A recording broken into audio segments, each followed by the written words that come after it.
was voted by majority of the senators. 15 kaming bumoto, pero absent lang yung iba, kaya 15 lang yung nakaboto. Supposedly more than 15 yon. So, ang pakay lang naman namin doon is kahit papaano malaman ng ICC na yung Senado being branch of government sa Pilipinas ay nagnanais na mapauwi na si Pangulong Duterte. So malaking bagay po yon na maramdaman nila na hindi talaga ganun ka samang tao si Pangulong Duterte. Kasi ang Senado ay gusto siyang bibigyan ng mapagbigyan ng house arrest at interim release. So nagtagumpay tayo, pero yung nga lang merong panibagong ruling ngayon ng ICC na sinasabi yung nire-request na interim release si Pangulong Duterte ay hindi mapagbigyan. So, hindi tayo dapat panghinaan sa mga developments na yan. Instead, dapat ay magdadagdag pa yan ng ating motivation, no? Na maghanap pa rin ng ibang paraan kung paano natin matulungan si Tatay Digong na makauwi sa ating bansa. Dapat ma-challenge tayo all the more dahil sa ganun. We don't consider that as a setback. Setback maybe, temporary setback, but in the end, mananalo pa rin tayo because andyan si Lord. Andyan ang Diyos nanonood sa atin, nagmamatsyag at tayo binabantayan. Kaya tiwala lang tayo sa poong may kapal.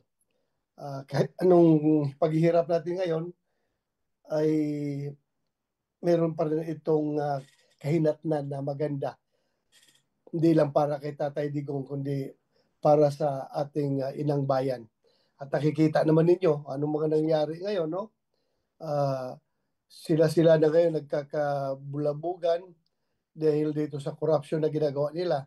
Walang effort dyan ang Duterte side para sa madiskubrehan yung mga ginagawa ng kalokohan, yung kanilang mga gusto flood control projects. So talagang may Diyos na nagbabantay sa atin dito sa mundo. Sabi siguro ni Lord, sobra-sobra na kayo, kailangan mahinto na kayo sa iyong ginagawa. Dahil feeling talaga na ni Martin Romualdez, nila ni Saldico na na sila, invincible na sila. They can just do whatever they want to do. Like for example, yung BICAM. Yung BICAM, doon na sinaksak yung napakaraming pera doon pa sa unprogrammed appropriations, no? Na doon nila sinaksak yan para tahimik lang na dahan-dahan lang ubusin yung pera ng gobyerno. Alam nyo, just to be frank with you, ito at kuan lang naman, usapan lang natin sa lumalabas doon sa BICAM na yung Senate contingent, yung Senate panel, which yun na, si Speaker, si Senate President Cheese, at saka si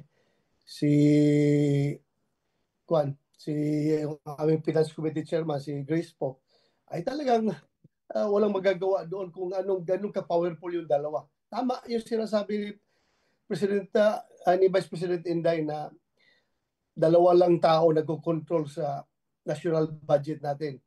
Yan si Martin Romualdez, ang speaker, at saka si Saldico. Walang magawa yung dalawa galing sa Senado dahil alam mo naman na connection. Speaker is pinsan ng Pangulo. Alam natin nila kung gaano kalakas yung tao na yan pagdating sa backup ng Pangulo. And kaya ito nga, nakikita ko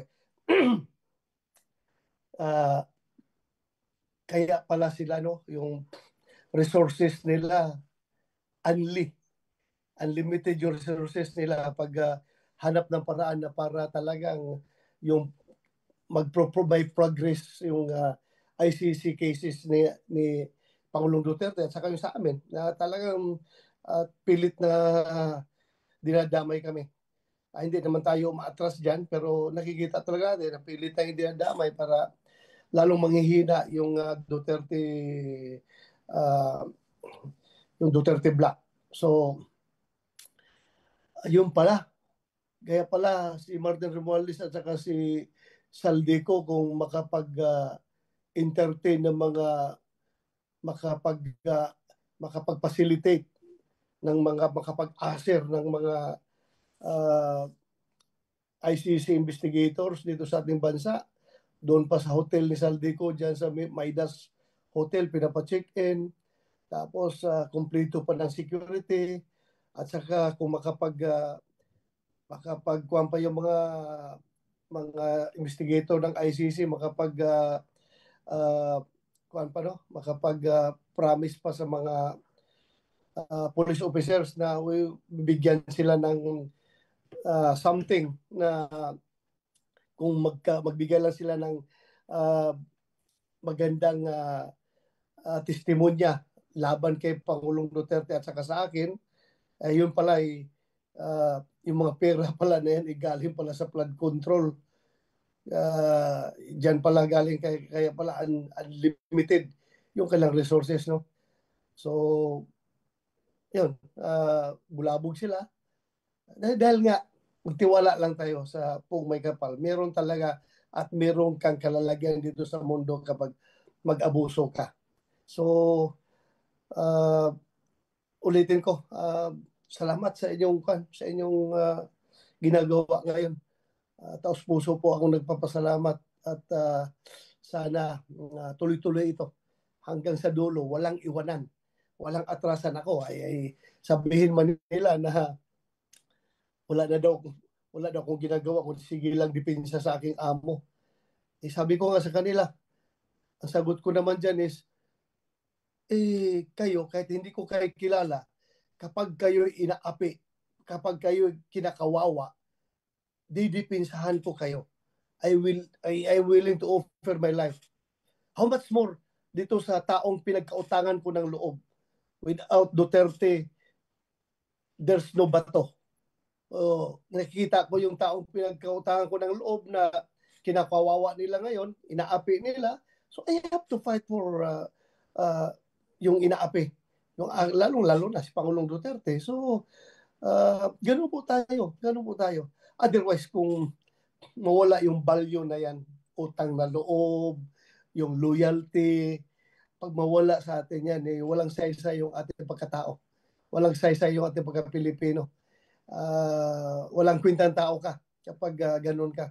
Kaya yun lang po ang aking pinanindigan ngayon, na hanggat kaya ko, kakayanin ko talagang lumaban kahit na haabot tayo sa hand-to-hand combat nito.